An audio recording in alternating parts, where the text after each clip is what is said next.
PodcastCoug Season 4, Episode 4. You're listening to the PodcastCoug Radio Network with your host, James Laurie. The PodcastCoug is your weekly Coug On Demand show featuring all things Cougs and Washington State Cougar football. And now, here is your host, PodcastCoug.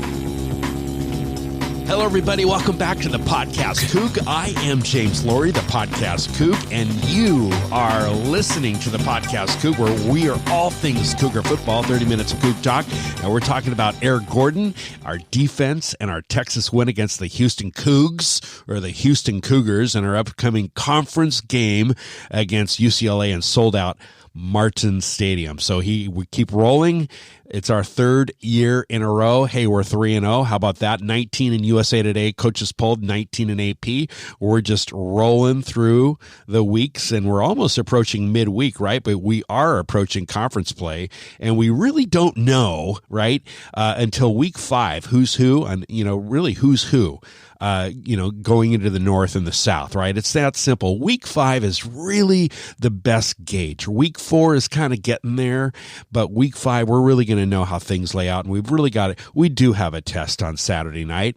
Hey, real quick, Jacksonville plays New York Jets on October 27th, right? That's Minshew versus Falk, right? Can you believe it? Gardner Minshew and Luke Falk. Wow, that's, again, Jacksonville Jags against the New York Jets, and let's hope they stay healthy. The Jets really, they don't look like they have an O-line. Boy, I'll tell you, they're down to their third string. Luke Falk had his debut Monday Night Football, and it is Thursday right now at the PodcastCoug, and Gardner is performing tonight with the Jags and the Titans. 5:20 is that game time on Thursday, so that's going to be a lot of fun. And again, October 27th, it is Minshew versus Falk, and so that's gonna be a lot of fun if they stay healthy, right? Eric Gordon 3-0, 31-24, our win against Houston on Friday. That seemed decades ago, or weeks ago, or days. I mean, it would just seem forever. I was down in Scottsdale. It was such a blast. We'll talk about that in a moment. Championships aren't won, right, on the third game of the season. But we came away with a trophy, right? The AdvoCare Texas Kickoff Trophy, 32-24 win against a good Houston team, Energy Stadium, national stage, prime time, the whole country, Friday night. Everybody was looking, eyes on the TV. It was a blast. And, especially the second half, right? We're going to talk about the first half, but, right? So we're the king of the non-cons, right? So we used to struggle. The Cougs they really struggled, over the previous years, but we've finally mastered our non-con schedule, right? So, it wasn't too long ago, the Cougs were losing our non-conference league games, right? To mid-level, mid-majors and teams even lower than that. So consider this, that the first 5 years of the Leach era, Washington State went 8-7 in non-con games. Then, the Cougs lost road games to like BYU, another Coug, and of course we're the real Cougs, right? Of course we spell it correctly. I mean, COOGS. I mean, really, but of course they're used to that, right? And you never see BYU anywhere as far as Cougs. It's great to be that we're the real Cougs and everybody knows it. But anyway, consider this fact that we're 8-7 in non-con games, and we lost road trips to BYU and Auburn, and that was the early years of Mike Leach on the rebuild. And of course Portland State and Eastern Washington, 3-point loss to Rutgers and Seattle, huge setbacks. And so by knocking off Houston Friday, down away game in a big stadium, big stage. Gardner Minshew played in that stage in that stadium 40 hours later. Amazing. And so here we are. We secured our 9th in a row, right? Our non-con, and outscored, we've outscored all of our non-cons 402-158. So we are on a roll. We're the king of non-cons now. And, it was noted that Leach said at the end of the Houston game that, those guys, they're really good. I mean, they really are, and they're going to be one of the best and fastest teams we've played this year. And Houston's going to win a lot of games this year. They really are. So, Leach was expecting a tough game, and the players, were saying that, we're going to face adversity, and we're going to have adversity this week, we're not, it may not be a top 10 team, but there's, they've got a lot of speed. They got a lot of guys. They got a lot of guys running track, and a lot of guys on that roster from the state of Texas. Great recruits, and they're good. They're tall. They're quick. They're good. And look at Derek King, right? Real fast with his legs. Real good combo. Tough challenged dual threat quarterback. And who are we going to play more dynamic than King this year? With his legs. I mean, I don't know if we are going to face a more dynamic quarterback than Derek King. So, Gordon's overall pose in the pocket, is really something to think about. It was noteworthy. So, even when things weren't going real well, he came through. And what about Eric Gordon, right? I think Anthony Gordon is actually better than Gardner Minshew. I really do. There's something about it. Now, Gardner had incredible leadership capabilities, and so does Gordon, but there's something about his quickness, his release. It's so easy to forget how special our previous quarterbacks were. Gardner had his day. He was incredible when we had him, right? People, we forgot about, things like when Connor Holiday was leading us and Luke Falk, right? And with Gardner. But Gordon's overall pose in the pocket, to me is noteworthy. And even when things aren't going well. So, he's got the gunslinger type mentality, and you're going to make mistakes, but man, his arm talent is crazy good, right? I mean, his arm, his accuracy, clearly a huge vertical threat. And Gordon is just putting up those deep balls. Those deep balls are, just on the money, absolute on the dime. I mean, I don't know. I don't think we've seen more of a vertical threat with our offense than we've seen in a long time. In fact, going back to even Thompson, this throwing Samoan, Jack Thompson, I don't think we've ever seen such a vertical threat quarterback. I mean, how quick. I mean, he just doesn't, he's not hanging in the pocket. I mean, he's just not staying there. He's not going there. So it's just amazing. We haven't seen this in a long time. We're dangerous. We are dangerous. So look at the ridiculous pass interference that play was negated. I mean, incredible pass and catch. Borghe's touchdown, breaked away. Then he goes, he looked like McCaffrey. It was scary. And, look at the deep threats where they came from. Look at, you have Tay, you have Aesop, you have Dez over the top. And then you've got Borghe coming out, running out those wheel routes from the backfield. And then you've got Harrison Nardi, and then you've got Arconado. He's playing like an All-American. So Brandon Arconado, just unbelievable, and he's a walk-on. Really? I mean, the guy's just amazing. We're talking like possibly an All-American if he keeps going. So in the meantime, Gordon is laying it out in the middle. He's not afraid to lay it out there. His skills, Gordon is it. Number one, Anthony Gordon. He's leading the country in so many categories. It's amazing. I mean, you look at not Aesop, you look at Chad Eason, the UW guy. The numbers that Gordon has is just crazy. Better reads, better timing, better rhythm, better everything. And I think our offense is just has more fluid. If we wind up, whether it's 480 yards or 450 yards or whatever against UCLA and then Utah, and then we're probably a top 10 or top 15 team, at least top 15, but certainly top 10. And you certainly have to get into the national conversation for Heisman. We're just talking a conversation. And it's already happening. Certainly by mid-year, it's going to happen. But if Gordon keeps putting up the numbers like that, for sure. On the flip side, let's talk about our tackling, right? I think that 3 games in already, and we've got some level of confidence here to say that probably this is the worst tackling team prior to the hiring of Grinch, or at least what led to Alex's Grinch's hiring. I mean, 3 games in, I still get the impression that the athleticism and the athletes we have and the speed we have on defense is not a problem. The problem is it's something going on with the front 7, about the way they're tackling or they're not tackling, the arms, the reaching the arms, the reaching the arm tackling, hitting the guys high. De'Aaron King is a heck of an athlete. He's a runner, dual threat, and he made big gains in yards against us. And some of the running backs were just running through our guys.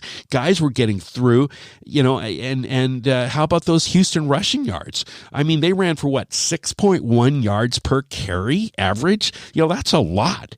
And that might be the most. In fact, I don't recall the last opponent that really ran the ball on us. It's crazy. I mean, Arizona had a big game a couple of years ago, but we've got a lot of great teams coming up. Utah, Arizona State, UW.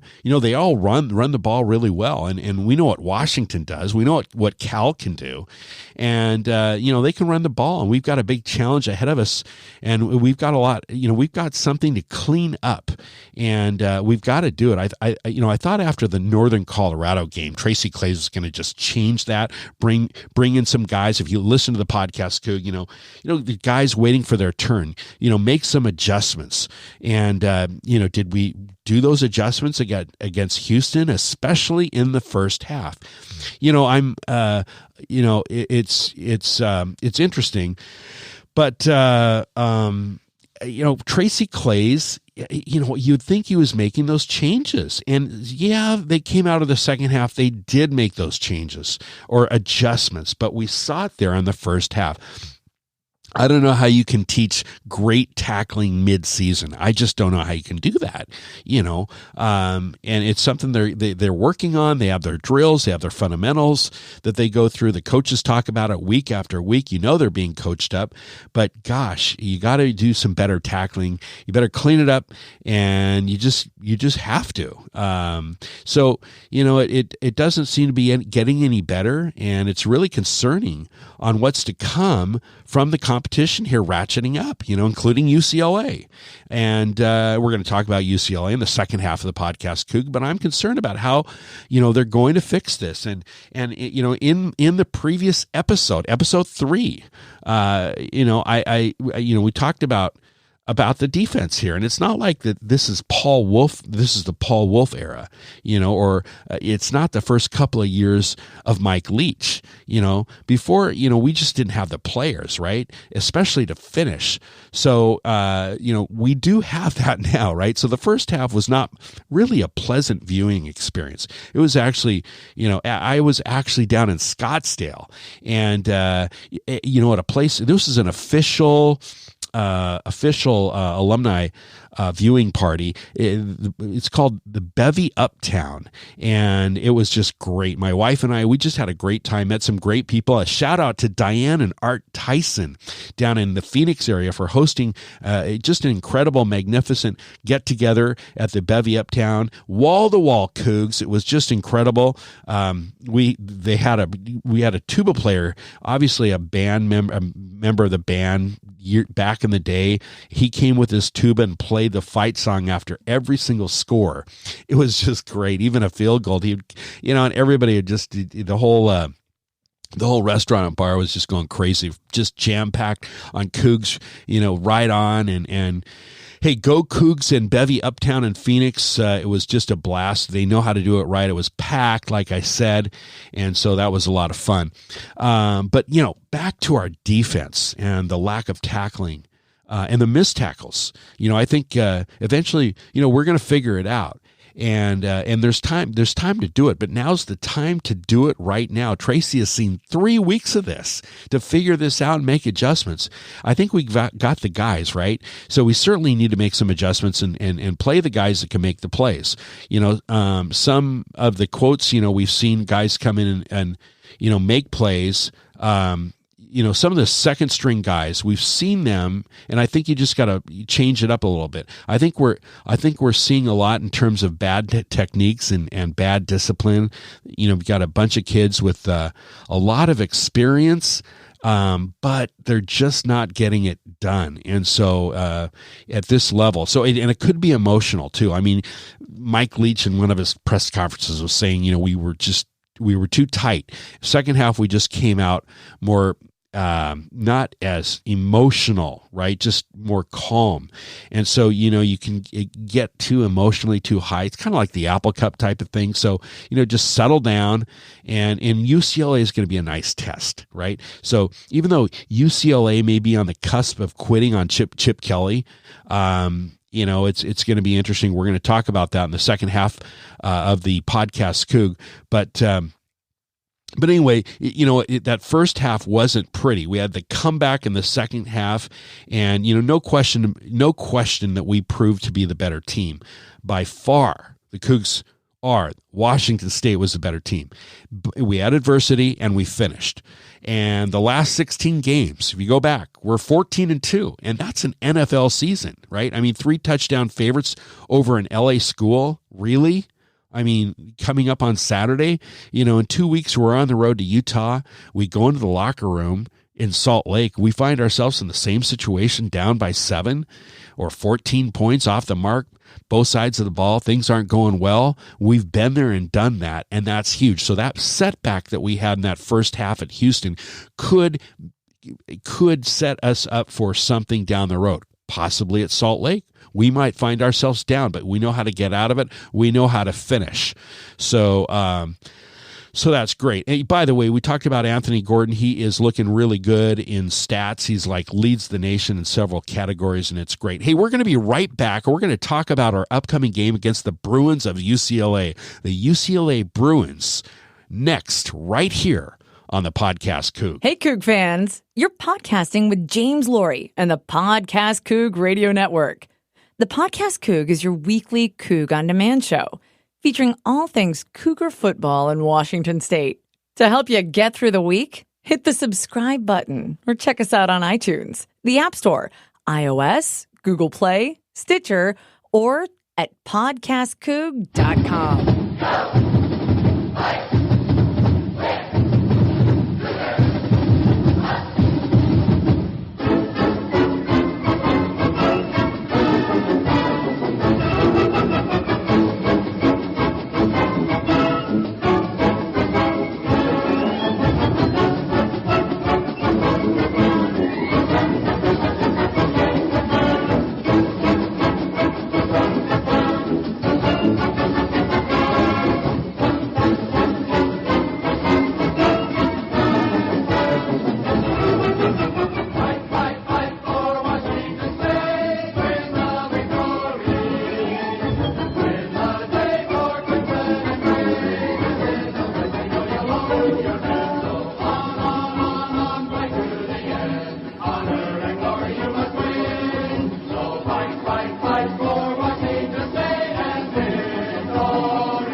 Welcome back to the second half of the Podcast Coug. I am James Laurie, the Podcast Coug, where we are all things Cougar football, all things Cougs, and UCLA rolls into Martin Stadium this Saturday night, national television, and big game ESPN, and as mentioned before on the Podcast Coug, UCLA is going to be it's going to be a test, right? 19-point spread over UCLA. That's the biggest LA margin ever in 123 years or whatever it is, over 100 years.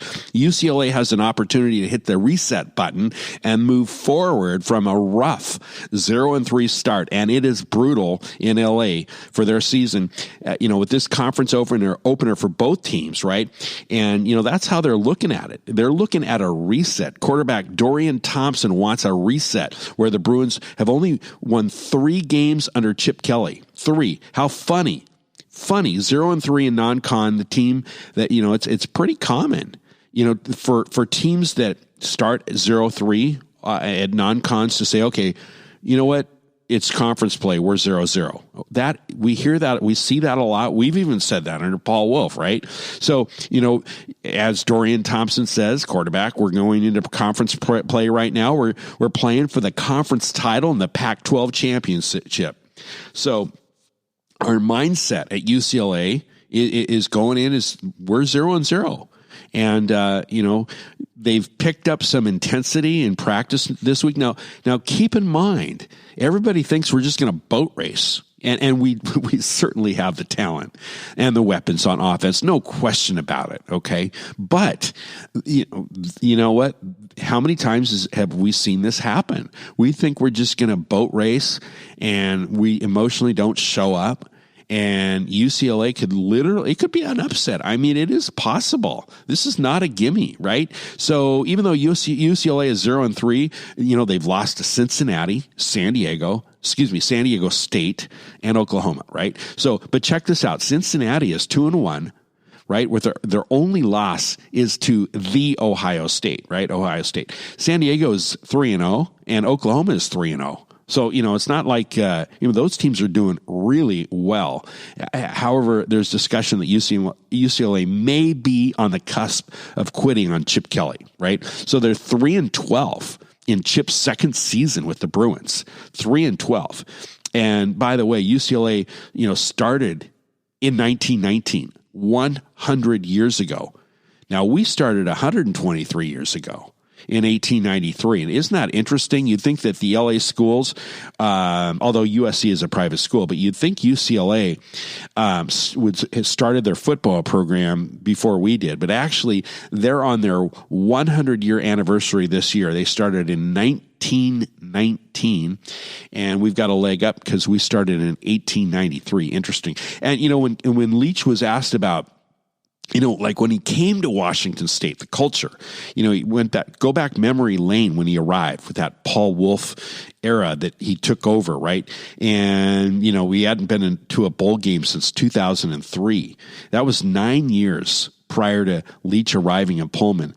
And, kind of what UCLA is going through as far as the challenging part of it, things can quickly evolve into a social club. Now, this is Leach saying how, guys don't care much about achievement as much as being happy, and getting more fulfillment from the social aspect of it. Being on UCLA, the squad, hanging out together, doing things together, doing fun things together.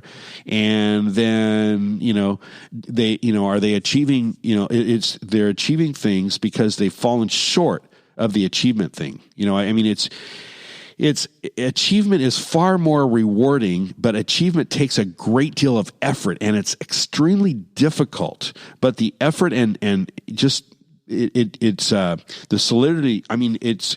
What am I saying? It just draws from working together extremely hard to achieve the level of success. The reward is just unforgettable and it's hard.